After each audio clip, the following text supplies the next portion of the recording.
우리는 하나님의 자녀로서 하나님 말씀에 순종해야 하지만 하나님 말씀에 순종하는 것이 정말 쉽지 않다는 것을 알고 있습니다.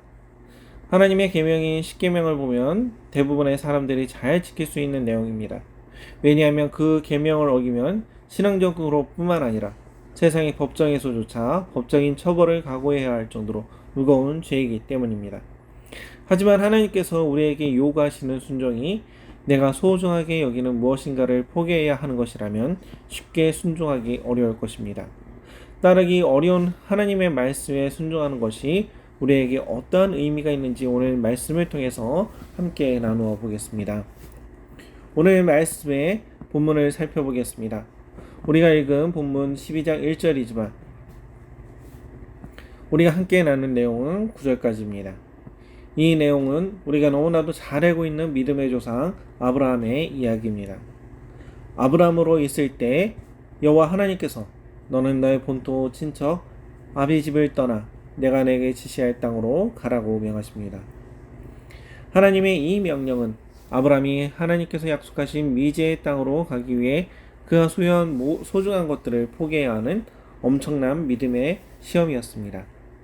아브라함 당시의 사회는 반유목적 사회였기 때문에 외부의 공격과 불이익에서 자신을 보호하여주는 부족의 연대감은 생존의 필수 조건이었습니다.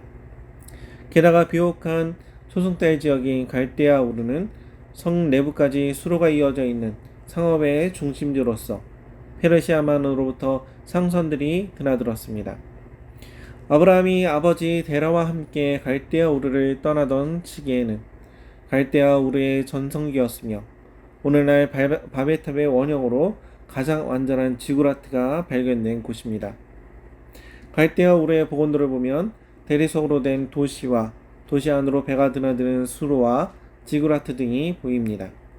너무 멋진 성곽과 구조의 감탄사가 저절로 나오는 아름다운 도시입니다. 따라서 하나님께서 아브라함에게 본토 친척과 아비 집을 떠나 그가 지시할 땅으로 가라는 명령은 아브라함이 지금까지 의지했던 모든 혈연과 지연 그리고 자신의 방패막이가 되어주던 지리적, 사회적 배경을 버리고 새롭게 출발하라는 명령이었습니다. 창세기 14장에 아브라함이 소돔에 거주하던 조카 롯이 신할왕의 연합군에 사로잡혀가자 집에서 훈련시킨 사병 318인을 동원하여 다섯 왕국의 연합군과 싸워 이기는 장면이 나옵니다. 아브라함은 사병을 318인 이상 거느리고 있었습니다. 왜 그렇게까지 해야 했을까요? 300명 이상의 군대는 그의 가족들까지 최소한 1200명 이상의 식소를 더 거느린다는 것입니다. 그 당시 다른 민족의 땅을 통과하여 유량을 한다는 것이 얼마나 위험한 일인지 알 수 있습니다. 여호와 하나님이 아브라함에게 하신 명령은 일종의 생사를 건 모험이었으며 그가 하나님을 절대적으로 신뢰하며 철저히 그리고 전폭적으로 의지할 것을 요구하는 명령이었습니다. 하나님께서 아브라함에게 요구하는 믿음은 추상적인 개념이 아니라 지금까지 그의 삶의 버팀목이 되어왔던 본토와 친척, 아비집을 떠날 것을 구체적으로 요구하는 현실적인 행동을 촉구하는 믿음이었습니다. 4절에서 이에 아브라함이 여호와의 말씀을 조차 떠났다는 것은 아브라함이 지금까지 의지하던 모든 것을 버리고 이제부터는 자신에게 본토를 떠나라고 명령하신 여호와만을 의지하며 살겠다고 결단하였음을 의미하는 것입니다. 믿음의 조상 아브라함의 믿음의 여정은 이렇게 본토와 친척과 아비집을 떠남으로 시작됩니다. 하나님만을 의지하며 본토 친척 아비집을 떠나게 될 때, 즉 순종할 때 아브라함에게 주어진 약속이 2절과 3절에 나타납니다. 내가 너로 큰 민족을 이루고 내게 복을 주어 내 이름을 창대케 하리니 너는 복의 근원이 될지라. 너를 축복하는 자에게는 내가 복을 내리고 너를 저주하는 자에게는 내가 저주하리니 땅의 모든 족속이 너를 인하여 복을 얻을 것이니라 하시니라. 이 약속은 계속되는 아브라함의 이야기에서 약간의 형태가 변형되어 반복적으로 나타나고 아브라함의 아들 이삭과 손자 야곱에게도 이러한 여러 차례 반복해서 이러한 약속이 주어집니다. 아브라함과 그의 자손들에게 주어진 약속들은 다양한 요소를 포함하고 있지만 크게 구별하면 자손과 땅 그리고 복입니다. 첫 번째 약속하신 자손을 살펴보겠습니다. 아브라함이 본토 갈대아 우르 성과 친척과 아비의 집을 떠나는 대가로 하나님은 그에게 하늘의 별과 바닷가의 모래처럼 수많은 자손을 주겠다고 약속하셨습니다. 아브라함의 자손이 셀 수 없을 정도로 많게 된다는 약속은 창세기에 계속적으로 나타나는 중심 주제입니다. 하나님께서 아브라함으로 이름을 바꿔주시기 전에 그의 이름은 높은 아버지 혹은 존귀한 아버지라는 뜻을 가진 아브라함이었습니다. 바꿔주신 이름 아브라함은 열국의 아버지라는 뜻입니다. 이름에 아버지라는 뜻이 들어있는 아브라함은 하나님의 시간인 100세가 차기까지 자녀가 없었습니다. 하지만 하나님의 약속의 말씀은 성취되었습니다. 출애굽기 1장 7절에서 이스라엘 자손은 생육하고 중다하고 번식하고 창성하고 심히 강대하여 온 땅에 가득하게 되었더라라고 묘사되고 있습니다. 민수기 23장 10절에서는 모압 왕에게 이스라엘을 저주하도록 사주받은 예언자 발람은 이미 이스라엘의 수가 헤아릴 수 없을 만큼 많아졌다고 고백했고 또 이후 엄청난 시간이 지난 후 솔로몬도 이스라엘이 큰 백성이라 수요가 많아서 셀 수도 없고 기록할 수도 없다라고 열왕기상 3장 8절에 기록되어 있습니다. 게다가 사도 바울은 로마서 11장에서 이방인의 충만한 수가 들어오기까지 이스라엘이 메시아 예수 그리스도에 대해 완악하게 되었다고 말하면서 이방인인 우리가 원 돌감람나무에서 지킴을 받고 본성을 거슬러 좋은 감람나무에 붙잡힘을 받았다고 합니다. 이 말은 예수 그리스도를 머리로 한 교회의 몸이 된 모든 이방 성도들이 다 믿음의 조상 아브라함의 자녀라는 말입니다. 그러니 아브라함의 자손이 얼마나 많은 것입니까? 역사상 있어왔던 모든 지상의 교회가 아브라함의 자손이니 정말 하늘의 별과 바다의 모래같이 많을 것입니다. 두 번째로 아브라함은 자신이 머물던 땅에서 떠나야만 했고 하나님께서는 그 대가로 다른 땅을 주시겠다고 약속하셨습니다. 아브라함의 자손에게 땅 주시겠다는 약속 역시 아브라함과 그 자손들에게 반복적으로 주어집니다. 그리고 그 약속은 항상 성취되어 현재 이스라엘은 대한민국에 세워진 그 해인 1948년 팔레스타인 땅에 다시 세워지지 않았습니까? 그리고 현재 미국 대사관이 수도 예루살렘으로 이전했습니다. 이스라엘은 1948년 건국 이후 계속되는 위기와 전쟁을 겪을 때 기적적으로 땅이 넓어지고 있습니다. 세 번째로 복에 대한 약속으로 2, 3절에 복이란 단어가 5번 나타납니다. 복에 대한 약속은 계속되는 창세기에 구체적으로 하나님께서 아브라함과 그의 자손과 맺게 되는 특별한 관계인 언약 관계로 표현됩니다. 하나님께서 아브라함에게 하신 약속은 신구약 성경 전체의 메시지를 압축적으로 요약한 것입니다.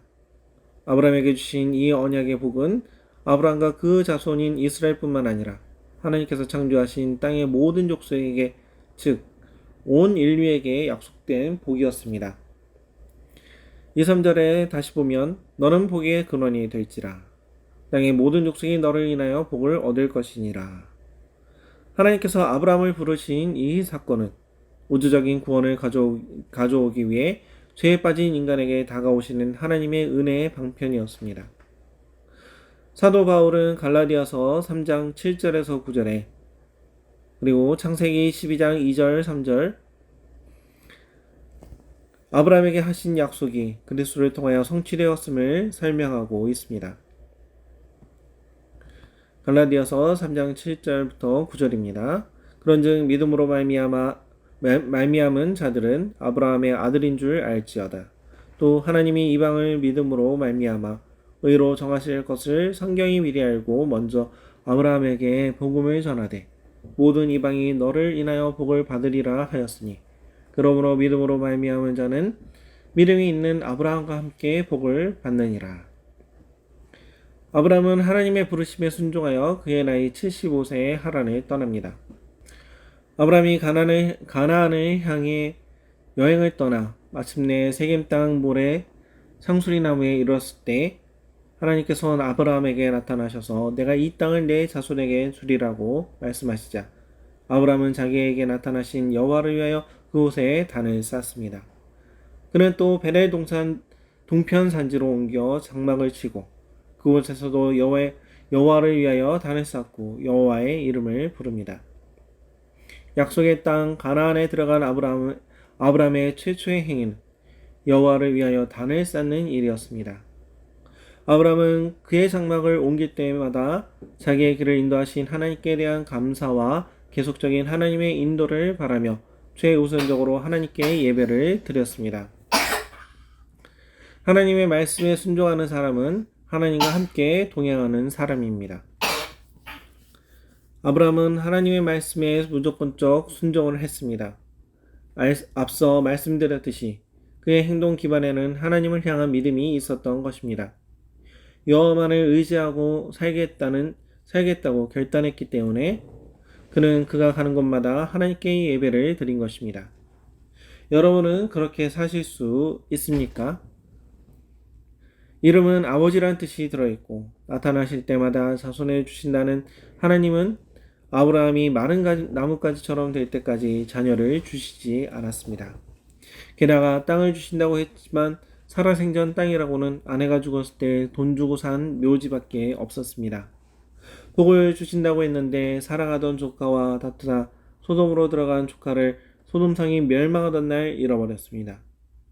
아브라함이 믿음의 조상이라서 마음이 편해서 하나님께 덮어놓고 순종하며 제단을 쌓고 예배를 드린 것이 아닙니다. 아브라함이 처한 상황과 삶은 우리와 마찬가지로 고달프고 눈물 나고 애가 닳고 간절히 바라고 또 기도하는 순간순간 일상의 연속이었습니다. 아브라함은 100세까지 아비라는 자신의 이름 때문에라도 더 큰 믿음을 가져야 했습니다. 시험에 들지 않기 위해서 말입니다. 늘 흙먼지 속에서 물을 구하고 천막을 치는 유목민의 삶을 살면서 때때로 갈대아 우르의 대리석 성곽과 곱게 뻗은 멋진 도로와 무역하던 배가 드나들던 수로를 떠올렸을지 모릅니다. 건장한 군인 300명을 거느리면서 때때로 그들의 무리와 기싸움 할 때면 자식이 없는 자신의 처지에 가슴이 저몄는지 모르겠습니다. 널리 재산을 보면서도 서로 자신이 죽으면 그 재산을 나눠 먹을 궁리만 하는 식솔들을 보면서 마음이 아팠을 것입니다. 그럼에도 불구하고 아브라함은 믿음의 사람이었습니다. 하나님에 대한 믿음이 있었습니다. 생전에 발붙일 만큼의 땅도 주시지 않고 자녀라고는 100세에 주셨다가 30세쯤 되었을 때 죽여 번제로 드리라고 하시고 복은 뭔지 헷갈릴 때가 종종 있어도 그는 하나님의 선하심과 완전하심을 믿고 신뢰하고 의지했습니다. 사도 바울은 아브라함의 믿음의 순종에 대해 더욱 자세하게 설명하고 있습니다. 로마서 4장 3절은 성경이 무엇을 말하느냐? 아브라함이 하나님을 믿음에 이것이 저에게 의로 여기신 바 되었느니라 라고 말하고 있습니다. 믿음의 조상인 아브라함은 하나님을 늘 의지하고 있었습니다. 간혹 넘어질 때도 있었지만 하나님을 향한 믿음은 변함이 없었습니다. 아브라함은 믿음의 증거로 하나님을 위해서 단을 쌓고 예배를 드린 것입니다. 오늘 우리는 아브라함의 순종을 보았고 그의 믿음의 증거를 보았습니다. 하나님의 말씀에 순종했을 때 아브라함은 말할 수 없을 정도로 큰 복을 받았습니다. 진정으로 복의 근원이 되신 예수의 육신의 조상이 되었고 모든 성도, 즉 믿음의 조상이 되는 큰 은혜를 받았고 하나님은 그것을 신실하게 이루셨습니다. 우리도 하나님께서 순종해야 할 명령을 주신다면 지체 없이 따라야 하겠습니다. 현실과 믿음을 때때로 완전히 상충되는 것 같이 보입니다. 하지만 그럼에도 순종하는 것이 믿음입니다. 보이지 않는 것을 보이는 것처럼 믿는 것이 믿음입니다. 하나님은 그냥 순종만을 요구하지 않으십니다. 우리가 모든 것을 각오하고 때를 따를 때 하나님은 살아계셔서 우리의 모든 것들을 준비하시고 역사해 주십니다. 우리 뉴욕 사회정록의 성도님들은 모든 상황에서도 여전히 신실하시고 선하시고 살아계신 하나님을 향한 믿음을 굳게 가지고 은혜와 복을 주시는 하나님을 끝까지 붙드시길 축원합니다. 아멘.